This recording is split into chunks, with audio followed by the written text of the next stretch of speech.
This week, our guest Lea Geller, author of Trophy Life, talks about a few of the things she learned as a first-time novelist. The things you learn is, as a first-time writer, is that you have to plant seeds for things that are going to happen later, even personalities. Oh, I realized that this is going to happen, so I need to go back and sort of plant the seeds for it. Welcome to Writer's Voices with Monica and Caroline. I'm your host, Monica Hadley, and with me is my co-host and wonderful mother, whom I haven't seen for a few weeks, Caroline Kilborn. Right. And I'm so glad you're back in the country, my dear.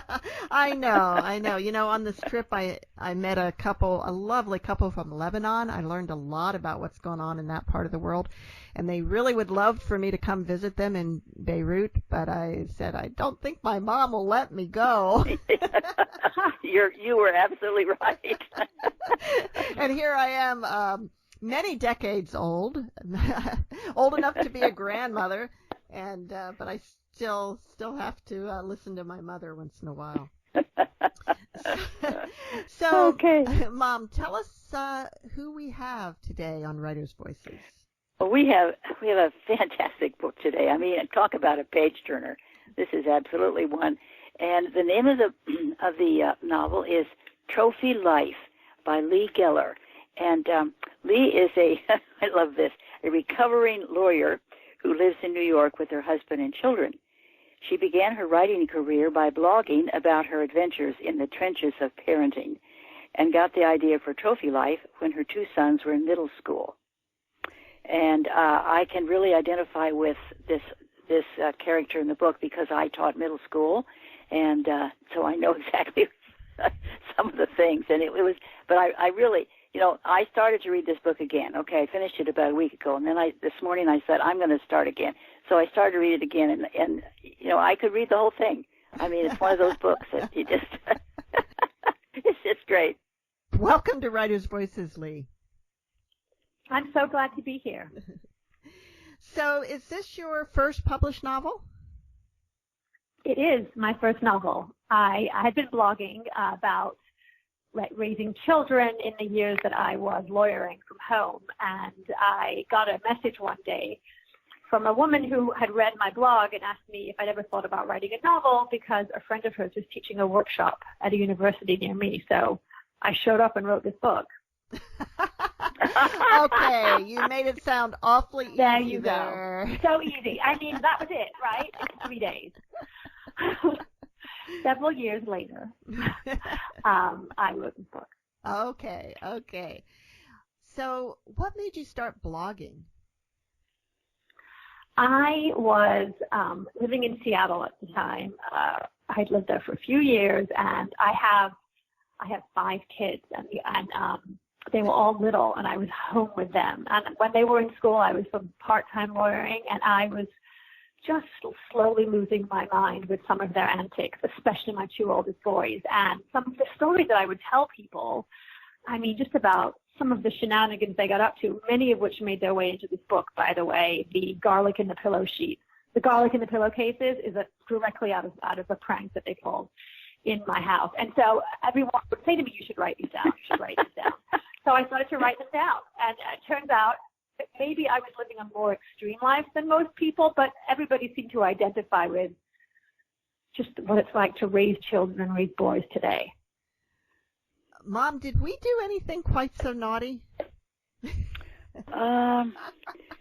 Oh, I don't think so. I don't know. Well, my older brother, I know, climbed down the drain pipe a few times to sneak out at night. Oh, yeah, we still have that going on in our house. Yeah. And one time I caught him at it. Oh, you did? I opened the front door, and he had a buddy with him. They were, I opened the front door, and I said, "You guys get upstairs and go to bed before I wake up your dad." That was enough to do it. Of course, that's great. Of course, the worst thing was when my older brother, who was a year older, set my younger brother, who was a year younger, on fire. And okay, that's a prank. Yeah, I think what happened is there was this ditch by the house, and they were experimenting with pouring gasoline on top of the water that was sitting in the ditch and lighting it a fire. But my younger brother's pant leg caught fire, and they got it out pretty fast. But he, there were blisters, and I remember this. They told Mom that he scraped his leg climbing over the stone wall at the neighbor's. But I think she figured it out pretty quick.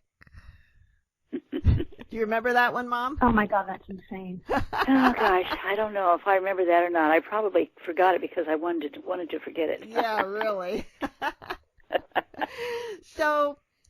But we survived. We survived. So, Lee, you were working from home as a lawyer. You were raising these kids. You were blogging about it, and then somebody suggested you write a novel. You went to a. Somebody suggested, yeah. Had you not thought about that before? Well, I had moved to New York, and she had sent me this message. Have you ever thought about writing a novel? And I was like, yeah, who hasn't? I mean, I had always been writing in some form. I had written short stories. I had taken writing classes even while I was in law school. I've been journaling most of my life. So it wasn't like I had never thought about it. And even though I had often thought about it, and I think this is the case with lots of women especially, I never really knew what I was going to write about. And as soon as this woman suggested I take this class, it was clear to me that I had a story to tell about middle school boys. It was sort of like having these children in general, having my children help me find my voice as a blogger, and then raising my sons for sure pointed me in this direction. It wasn't like I had to work hard to figure out what I was going to write about. So. But Trophy Life, although it, is set partially at a boys' school for middle school boys, and there are middle school boys as a character, it's not a young adult novel. And the main character is a woman. Yes. So, who is? Yeah, tell us a little bit about your main character, about Agnes. Agnes is a fallen trophy wife. She is married to someone much richer and older and more controlling, and she lives in Santa Monica, where I had lived at one point. And she finds out one day early on in the book that her husband has to sort of go underground because he's lost a ton of money for people. And to keep her safe and their baby safe, he has to move her to this boarding school on the other side of the country where she's going to sort of pretend to be an English teacher and wait for him to get there. And it's really her story. It's about how she finds herself lost and what she does to pull herself out of that situation. It's about her relationship with her child, her friends, her students, ultimately her husband. And I just always found, I'm always interested in other people and their relationships and different kinds of marriages. And I had actually, when I lived in Santa Monica, I had attended these baby classes with my first kids. And there were some women in these classes who, kind of like Agnes, they were married to older, wealthier men. And we were all sort of young moms struggling. And there were some women who just weren't, like they were struggling in some ways, but they just had these very fancy lives and older husbands. And I was so curious about the dynamic. And I always wondered to myself, I wonder what that looks like in 10 years. And she just seemed to me a good foil for a middle school boy. Because I started the novel knowing that I was going to write about these boys. And I sort of thought, who's not so likable like middle schoolers? Who's sort of underestimated like middle schoolers?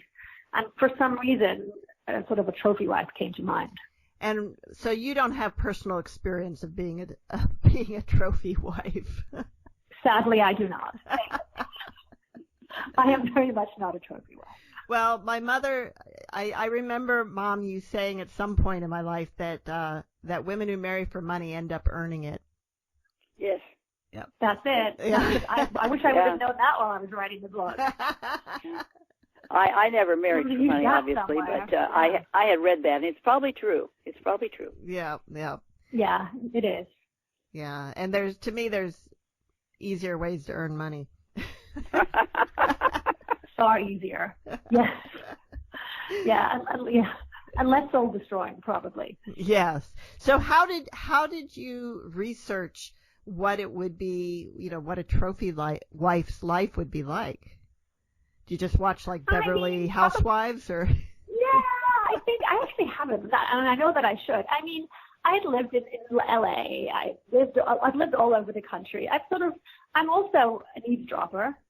so bad that my husband won't take me out anymore because I sort of disappear from our conversation and I'm listening to everything that's going on around me. So I think that I just sort of listen and watch and just sort of soak it up. Part of it is in my imagination. And there's a piece of her that, she's not just a trophy wife. She's married to a controlling man, or a man who's very exacting. He knows what he likes. He has very specific details for the things that can come into the house, the food they can eat, the soap they can use. And I think most women know someone like that. Everyone's got a friend who's married to someone who's kind of controlling. And so, everyone sort of feels the way that Beek's, Agnes' friend, feels in the books. I mean, maybe we all just have someone and we're like, wow, she's with this really controlling guy, or maybe she dated someone like that. You kind of wonder why. And so I just think I pulled from all those people and all my eavesdropping. Mm-hmm. Well, I think this would be a good point to hear a little bit about Agnes. From the beginning of the book. This is Lea Geller, and I'm reading the first section from the first chapter of my novel, Trophy Life. When you're making your husband's green smoothie and forget to put the lid on the blender, and you're crouched on the counter staring up at the oozing ceiling when the housekeeper shows up and is standing under you, it's a good idea to be wearing underwear. I was not. Why don't you let me make Mr. Jack's breakfast? Sandra asked, her eyes thankfully fixed on the ceiling. I'm fine, I said, desperately swabbing away at the green juice that had started to drip down while trying to keep my knees pressed firmly together. I've got this. I looked at the clock, 7:55. I had 5 minutes to clean up before Jack walked in. 7 years ago, when I first saw this kitchen, Jack's kitchen, I thought it looked like heaven. Everything was white on top of white, adorned with more white. At first I didn't understand why a compulsively neat person would want to decorate in white. But I soon realized that white kitchens and white bathrooms allowed people like Jack to eradicate dirt before it got too comfortable, before it settled in. The green glob was doing more than settling in. It was threatening to take over. The mop was useless, or perhaps I was, because all I was succeeding in doing was moving the smoothie around the ceiling, increasing the downpour of blended kale, handful, cucumber, 1/4, almond milk, 1/2 cup, shelled hemp seed, 2 teaspoons, and blueberries, 1 dozen. I wiped some juice out of my eyes, wincing as I remembered adding the pinch of cayenne that Jack said was good for memory. Sandra forced herself to look at me. She often had to force herself to look at me. You okay, Agnes? She asked as I stood on the counter, my eyes now squeezed shut, mop overhead. Drip. I'm fine, I moaned. Damn, that cayenne burned. I'm here early anyway, she said. It's no problem for me to make it. Yeah, I get that. Drip. It might not have been a problem for Sandra to whip up Jack's daily green smoothie in addition to all the other cooking she was doing for us. But I wanted to make this smoothie. I needed to make this smoothie. I needed to do one thing in this heavenly kitchen other than sit at the island and eat what was given to me. You don't have much time, she said, unspooling a heap of paper towels. She began mopping at the counter and floor and then motioned to the clock on the wall with her head. He'll be down soon, and I don't think you want him to see this. She wasn't wrong. I didn't want Sandra cleaning up my messes, but I really didn't want Jack seeing them. Fine, I said, lowering the mop in defeat. I took stock of myself. My oversized tank top was covered in green juice. My eyes still crusted with sleep, my hair unbrushed. The wrinkles I had gifted myself for my 35th birthday was screaming for a tub of spackling paste. There was a lot about this Jack didn't need to see. I squatted as demurely as possible and handed the mop to Sandra. Thank you, I said. I keep telling you, she replied, helping me off the counter and looking up at the ceiling. Stay away from the kitchen. You're listening to Writers' Voices with Monica and Caroline, and our guest today is Lea Geller, author of Trophy Life. So, Lea, when you were writing Trophy Life, you were also still raising 5 kids? And were you still working as an attorney as well? No. So I stopped lawyering when we moved to New York, and I gave a year to myself to sort of settle the kids into school, and then I was blogging the whole time, and then I started. I wasn't doing anything, and I knew that I needed to pivot. I wasn't thrilled with what I was doing. It didn't feel like a great fit for me, and I decided to try my hand at the book. So I wasn't. I was just raising kids when I was writing this. And it also happened that my youngest went to kindergarten that year, so I actually had, for the first time in years, a chunk of time to write. And funnily enough, subsequently, I started teaching middle school English very part-time after I had written about it and submitted the book. Seriously. And so you have to be careful what you write, by the way. And students are like, Ms. Geller, because some of them have read the book, or they, with their parents' permission, they've heard about it. And they're like, Ms. Geller, you wrote about me. I'm that kid that can't sit in his seat. And I want to tell them that every year there's a kid in middle school who doesn't know how to sit in a seat.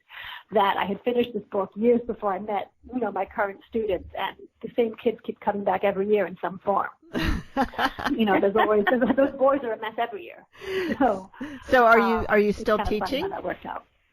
I am. I still teach part-time, very part-time, a couple of days a week, just for like an hour a day. But I love it. I do. Like Agnes, I just love middle school. I do. I love it. I love teaching them. Well, Mom, what was your experience like teaching middle school? Did you enjoy that? Well, see, I was at the high school as an aide first, and then got my degree and teaching degree, and then went to middle school. And the thing that's interesting was about the first week and a half, the teacher is still like God to these kids because they came out of elementary school.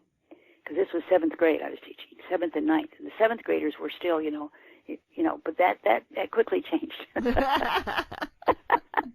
And I had the balloon comes off pretty quickly. Yeah, right. I had some students. Of course, I had both boys and girls because it was public school.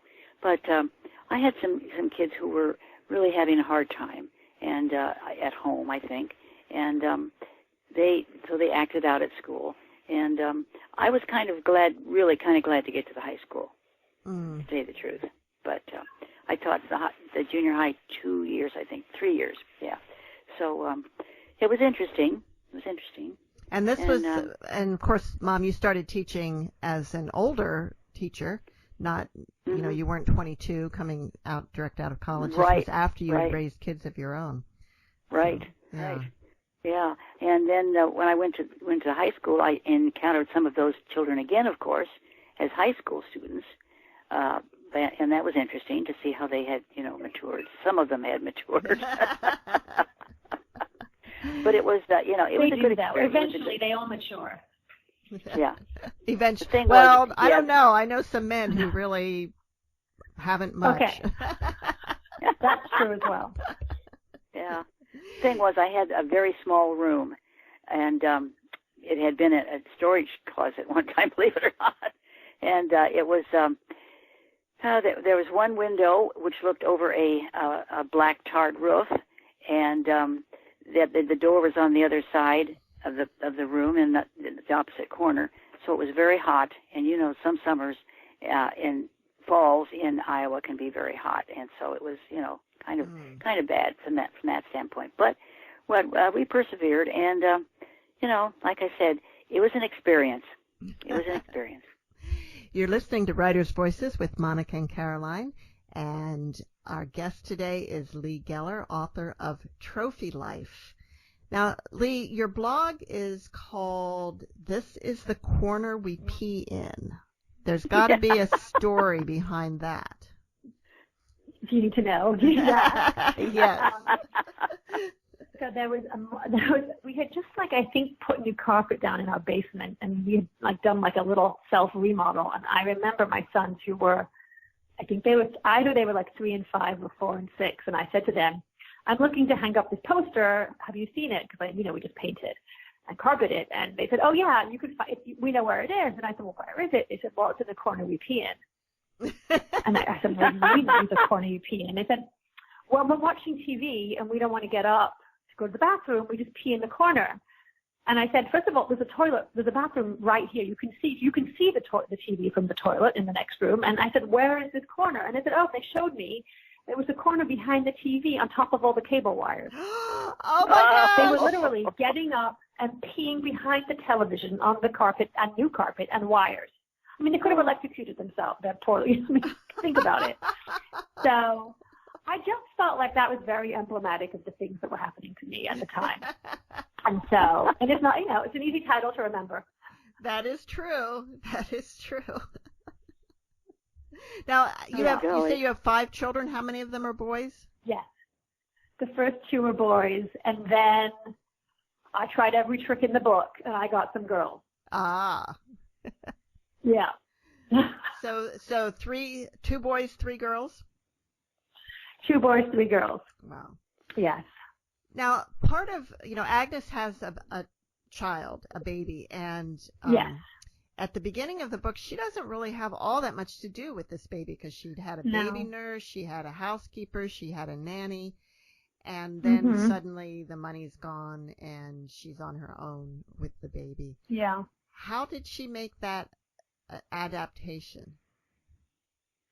Not easily. I think that it's just hard to jump into it. You haven't been doing it from the beginning, and you don't know the baby. Like even the little things, how the baby likes the spoon to be held and the bottle, and the small things that moms or caregivers know about a baby she didn't know.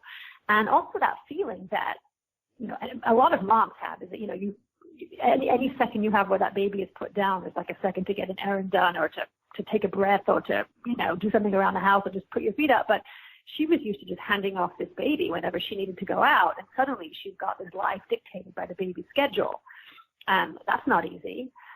So I think that it was a real transition, and then being a working mom, having a baby in daycare, and just having to either she's, as we all know, the first thing that goes when you're a working mom is any time for yourself. And all she had was time for herself. That was her whole job before. So I think just the transition was really difficult. I think, there's a piece of her that ultimately is happy to do it and is grateful for it. But I think had nothing ever happened to Jack, she'd be living it up in Santa Monica at yoga every day, having lunch with her friends and hanging out with her baby when she could. But, she'd still be looking after herself, 80% of the time. And by looking after yourself, it means staying in perfect shape. Your hair's always right. Your clothes are always right. Your job is to look good. Right, that's her job. Looking after herself really means looking after herself for her husband. Yeah. And yet really she didn't seem type. to mind this. She didn't. I think, I talk about her history and how there's a piece of her that's just grateful for someone else to be looking after her. And even if it means doing all these things that means she has to look a certain way, she's happy to do it. And I think also there's a piece of her that I think she was okay with it. I think she sort of liked hanging out with her friends and going to lunch and going to exercise classes. And I think that I hope that there are plenty of women who do like that. And I think that's choice. And I think that, I think ultimately, in terms of her real self, she finds that person when she gets to New York. But I think that, again, if you had asked her was she happy in the life she was in, I think she was. Yeah. I think that she was happy to be taken care of, and she was happy to look after herself. Even though her best friend from her youthful age thought didn't like seeing her like this, and yet she did. Right. I mean, she was defensive about it, but I got the feeling that she sincerely was okay with it. I think she was. I mean, we all have that friend that we say, that maybe we're not as vocal as Beeks, but we do think to ourselves, I don't like who you are around this guy, or I don't like who you've become. But Agnes is okay. I think, again, she grew up with very little and with a lot of uncertainty, and I think that she likes the certainty of life, and I think she likes the ease of it. And, when you're writing women's fiction, it's very tricky, because unless you're writing one of these, mystery girl books with the girl disappearing or the girl by the window or on the train, or one of these books where the character is sort of not likable, but it's okay because she's the mystery and she's kind of delusional. The rest of women's fiction, you really need a likable / relatable character. And the challenge for me was making Agnes different from me and a lot of people that I knew, but in some way relatable. And even if she didn't start out that way, and that, because I want her to be the friend that you kind of want to shake sometimes. And of course, right? Once she, lost her position and the money was gone, and the first thing that went was the fancy underwear. Yeah. So I really just wrote this book so I could write a love song to giant underwear, which is basically been like the longest relationship of my life is me and giant underwear. I'm wearing them right now. I mean, I never understood. As long as I have been around, the whole thong and even the small underwear thing, like it should be, I mean, in general, to me, the best clothes are the most comfortable. Even the most beautiful clothes should be comfortable. But there's something about underwear that should just be like a giant hug. And I just don't understand. I mean, I just think it should go like up to your belly button, a little bit low down on the leg. Sometimes you could even like, tuck things into them. I don't know. I feel like it should also be a little bit loose so you have some room. So, yeah, I just wrote this book so I could praise giant underwear. And it seems a lot of people, the funny thing is a lot of people want to talk about the underwear because I think that lots of women just secretly wear, they're buying the little underwear once in a while, but they're shoving them in the back of the drawer and wearing the big underwear. Yeah, I don't wear little underwear. No. Not for me. Not for us. No, me neither. Well, what else do you have in common with Agnes other than her preference for giant underwear?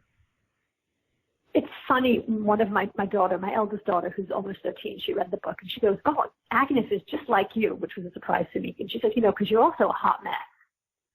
And I was thinking to myself, she meant that in a loving way. Like, I think that I'm sort of a little bit clumsy and bubbling and disorganized like Agnes. And things are always falling out of my purse and I underestimate the situation and I'm never fully prepared. And so there is sort of like a clumsiness about her and a chaos about her that I relate to. In your defense, you were an attorney raising 5 kids and writing, and that is not a hot think that mess. I was always like this, though, even before. Even when I was single. And, you're right. Like, I've earned it now, but I just think it's sort of like some of us move through life, with more chaos around us than others. And I think that's what Agnes and I have in common. Oh, interesting. But what else? I also learned to cook kind of late when I had to, like when I got married, my husband did most of the cooking. I was still a student and we would sort of tag team it. And then as time went on, it was one of those things where I had to have a crash course in it, sort of like Agnes. I would have been happy just eating like Twizzlers and barbecue potato chips for dinner. So I think that I was like her that way. But I think mostly I feel like, the compassion that she has for these kids is something that I feel towards my own kids when they're in this difficult middle school phase, but it's how I feel about my students regularly. Like the ones that are the biggest mess are some ways the ones that I care about the most. And I try not to sweat the small stuff, and sometimes, things fall through the crack as a teacher, but I feel like in some ways, your kids just have to get through those middle school years unscathed with their self-esteem intact, even if it means they don't learn everything. So that's sort of how I feel, and I think that's the thing that she and I really have in common, that it's like do no harm should be the motto of middle school, like just sort of like these kids, be compassionate, help them get through it. And so I think that's what we have in common. Mm-hmm. Yeah, I know, Mom, you've told me stories about times where you were maybe bent the rules a little bit to help the kids who needed it. Yeah. You have to do that, It's just one of those things. And I will never forget the time that I didn't know that they still paddled in school. And yeah, and so this kid had I'd given him several chances, and finally I had to take him to the assistant principal, and I had to witness it, and it was the worst day of my life. It was awful. I just felt so bad that I had, yeah. So at least when he started to act up again, I could say, well, let's not do that now, okay? Wow. I grew up in England, so I got paddled in school. Even though it was like the late 70s, early 80s, they were still doing it when the American schools had stopped. So I was on the other end of that, I remember. Well, in middle school, I remember being terrified of that, or in elementary school, I remember being terrified of getting paddled. I never was, but I remember there's something like what would they hit you with? Like the erasers from the chalkboard or something? I don't know, which wouldn't really hurt, but we got belts. You got belts. Well, when I was in middle school, and I think this is like sadistic and bizarre, the boys in shop class had to make paddles out of wood with their names on them that would then hang in the principal's office to be used on them if they got in trouble. Oh my God. That's a story. Why didn't I speak to you guys before I wrote this book? Yeah. Gosh. Yeah. So no, I know that it was a wooden paddle that they used on this young man. By the way, I saw him several years later, and I think it was at Walmart one day, and he recognized me and he spoke to me, and I said, well, what are you doing now? And he says, well, I'm in construction. I'm doing fine. I thought, well, thank God for that. Yeah, because he could have, he was having trouble at home, and he could have been, could have gone down the wrong path. So I was glad. You're listening to Writers' Voices with Monica and Caroline, and our guest today is Lea Geller, author of Trophy Life. So, Lea, let's talk a little bit about your writing process. Of course, writing a novel is different from writing a blog where you're basically just telling stories. I assume your blog is pretty much stories about your own life. Yes. Is that true? And yeah. So a novel requires a plot and characters and some a narrative flow. Are you the type of person or the type of writer who just sits down, starts writing, and let's see what comes, or are you a planner? I'm both. I definitely sit down and write about 40 to 50 pages in a blast over however long it takes me, because that's just sort of, the beginning is almost, it's just sort of something I have to get out. It's not as challenging as the middle and the end, and I think that's the case with most writers. And it comes out, and then I stop and I outline the very, very, the middle, which is the bulk of it, or I outline the first part of the middle, and then I write to the end of that outline, and then I go off a little bit, and then I stop and I outline again. Like right now, I'm writing something. I'm at like page 200. I've stopped, and I'm basically hoping to outline the next 75 pages. I find that outlining the whole thing is not useful for me in the beginning, because I need to see where I'm going, and sometimes just writing or just, taking a walk or thinking will produce an idea that I haven't thought of. But I do need to, especially that middle part, which is where so many of us get stuck. I have to sort of plan that out as I go along. When you started the Trophy Life, did you know what the ending would be? I was going to ask that. I knew that she would end the way she did. I knew the choice that she would make for sure. I didn't know exactly how she was going to get there, and I didn't know who would help her. Mm-hmm. And so I got some interesting advice in a workshop that I took, which is that not everybody should let her down. Some of the people who let her down should redeem themselves. So some of those characters at the end took different changes, even late in the process. Right. One in particular. Yeah, that was a big change, and I think that was a very good piece of advice, and that was something I learned. And it might be like a classic first-time writer's mistake, everybody stinks. But no, there is somebody who can actually come through, and that was good. And even the very first scene was a very late addition that I did in a very late workshop. It originally began in a massage parlor where she's, lying on her stomach and she's waiting for him to show up for the massage.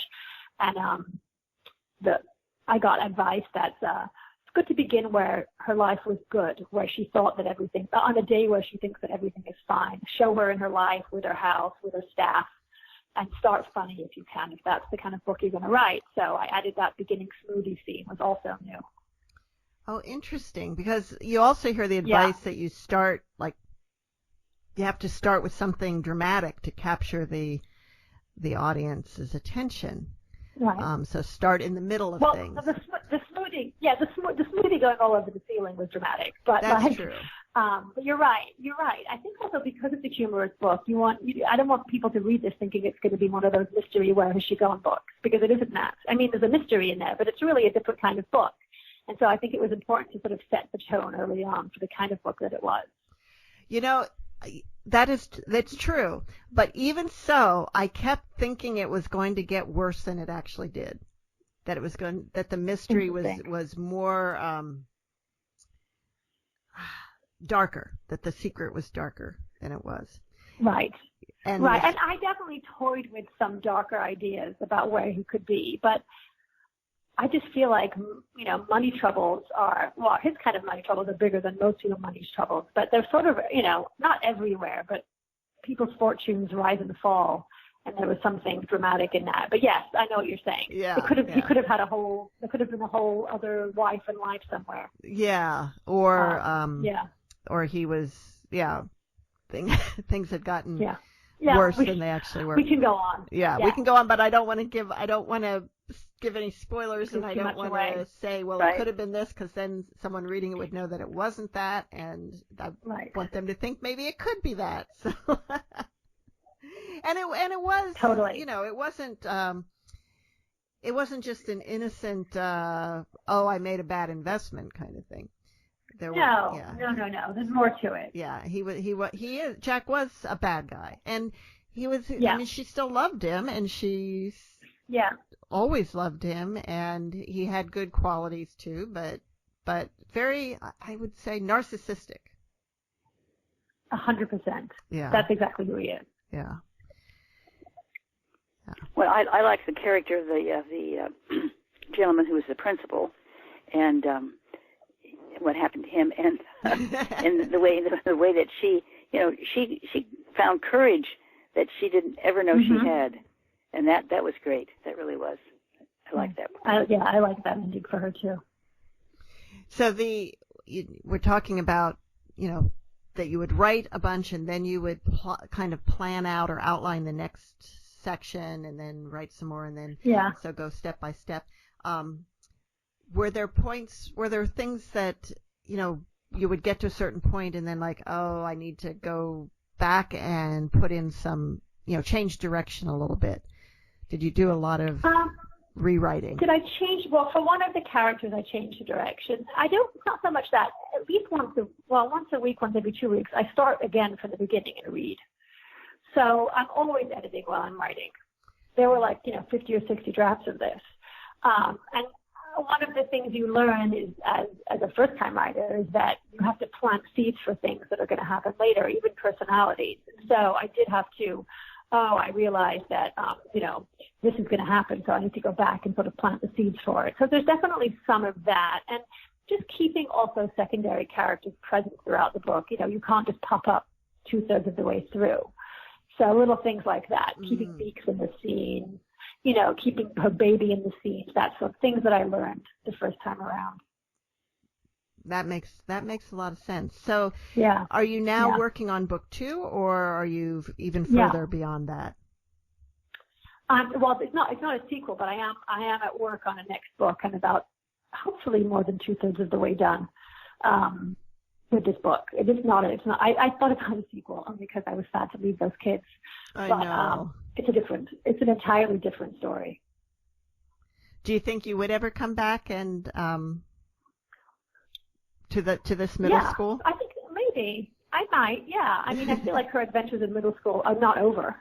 Every year is a whole new crop of kids, and her life is going to change now that her life has changed. So I could see revisiting it. I think it would be really interesting to come back when the baby is like older, maybe getting to when Grace is like almost middle school age or something, and that's a great idea. Yeah.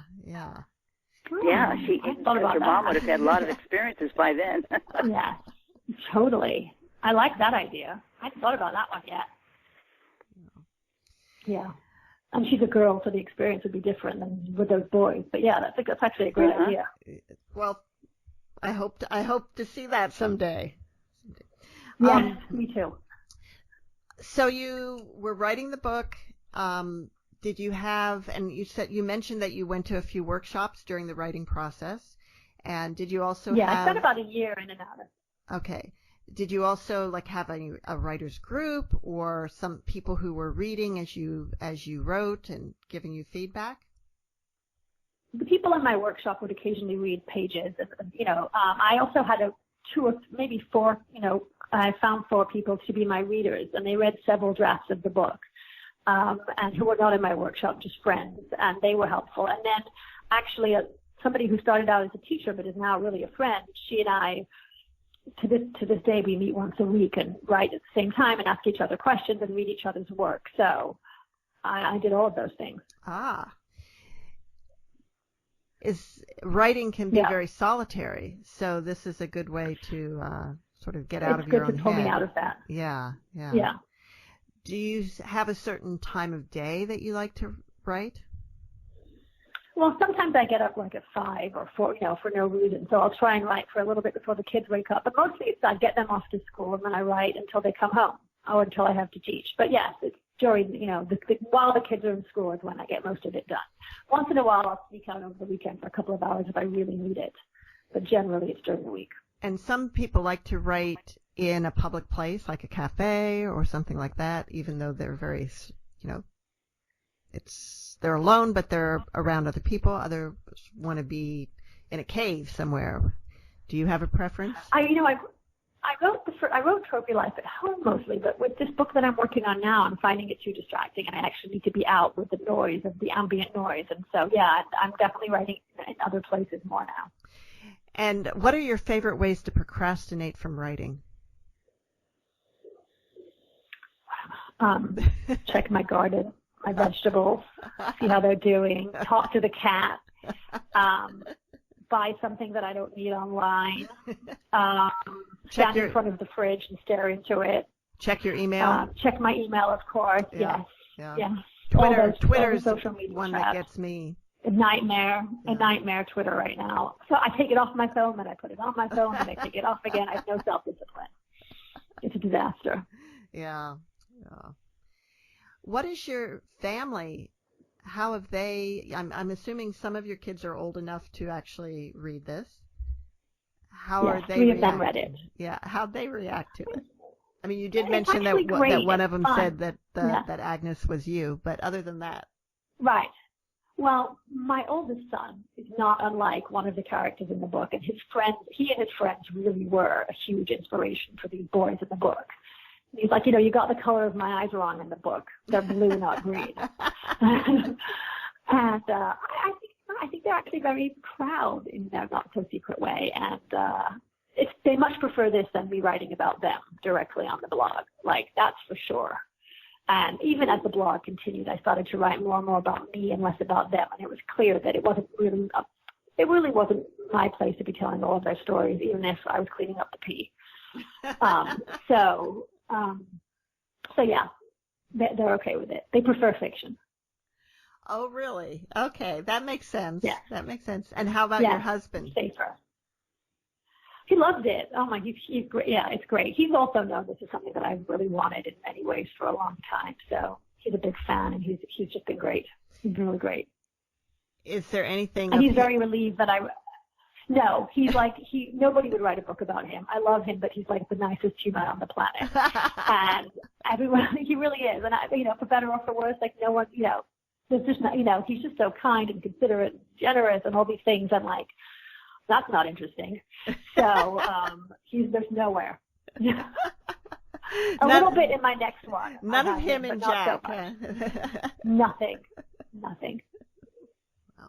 He'll eat anything. Yeah. You're listening to Writers' Voices with Monica and Caroline, and our guest today is Lea Geller, author of Trophy Life.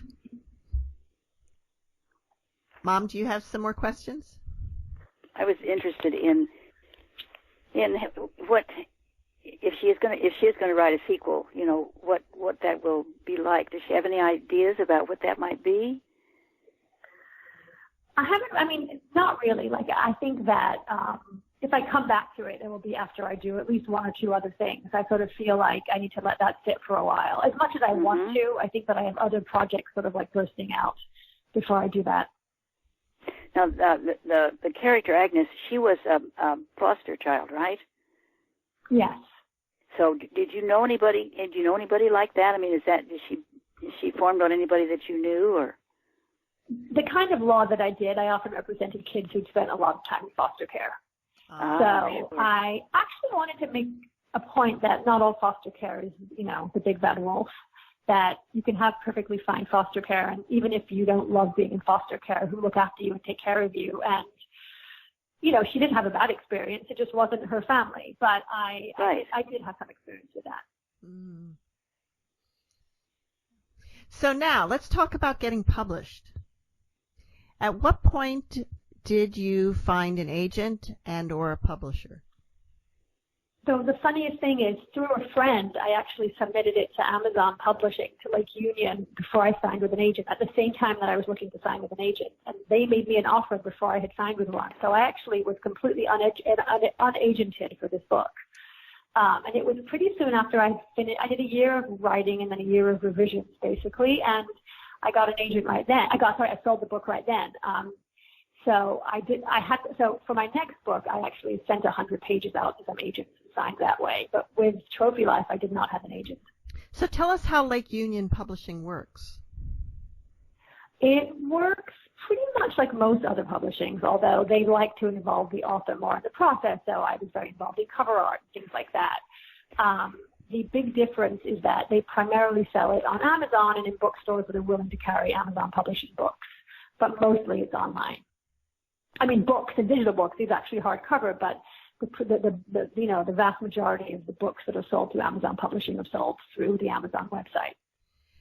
And they have the full team of editors and so forth. Oh yeah, editors, copy editors, developmental editors, PR. I mean, it's not.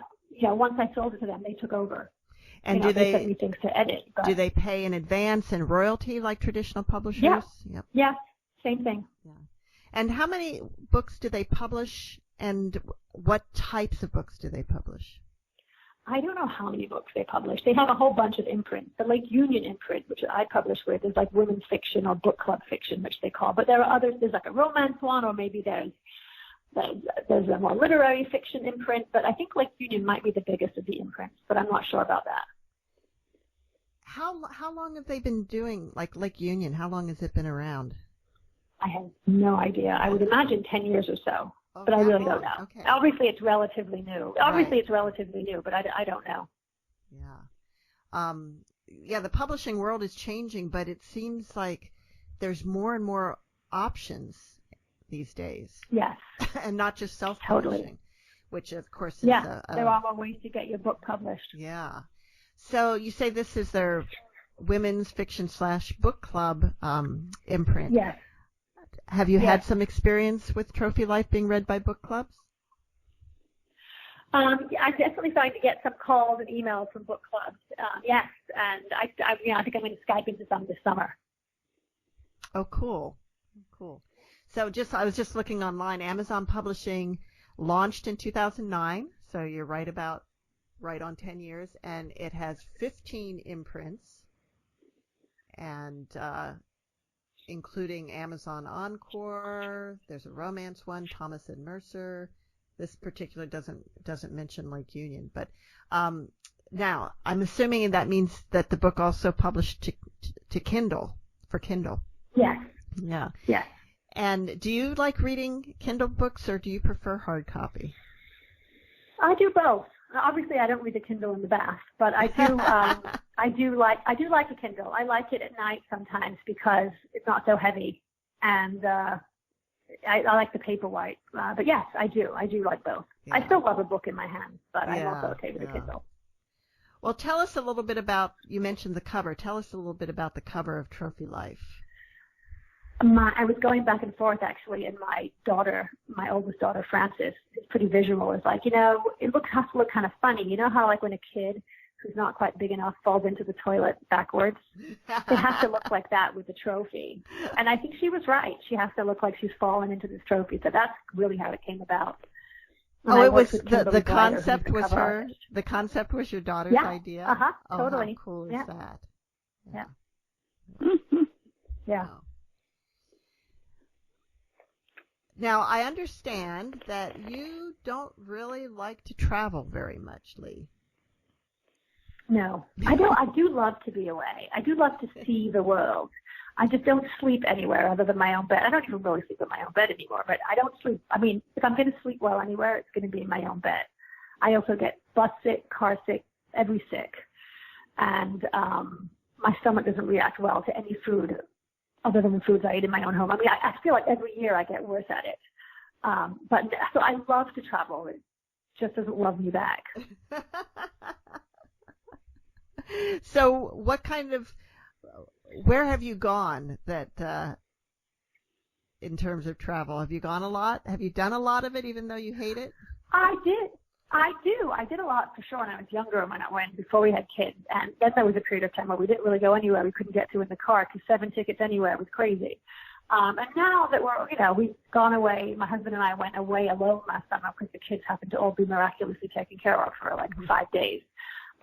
We went to Portugal. But this summer we're going to go to the Grand Canyon, which I've never seen and I'm dying to see. And then we're going to go camping on an island that we can only get to by boat, which to me just means lots of medicine, but I don't throw up over the side. Wow. Well, I just came back from 2 weeks on the Greek island of Lesbos. And I've been to the Greek islands before we had kids, but I haven't been to that one. Well, this one is just like a few miles off the coast of Turkey. So you can actually see Turkey from it, and it's quite lovely. Wow. And I had thought it was going to be a real restful vacation. It ended up being a lot more active than I expected. But to me, the best part, and I think that you might agree with this, like what really makes me feel like I'm on vacation is sitting at a cafe for a 2.5-hour lunch. Oh my God, sounds decadent. Yes, that's it. That's everything. Yes, and then you get up and you leave and you go down the street and you have a cup of coffee somewhere else. Yeah. And then yep.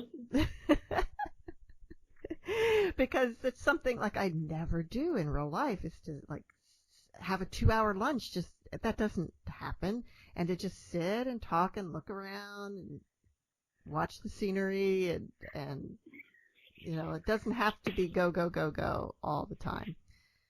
Although I did do a lot of going too, but including taking the ferry over to Turkey to the Turkish bazaar, a real Turkish bazaar, and half the island I think they have it once a week, and half the island of Lesbos goes over there to do their shopping because everything is so cheap.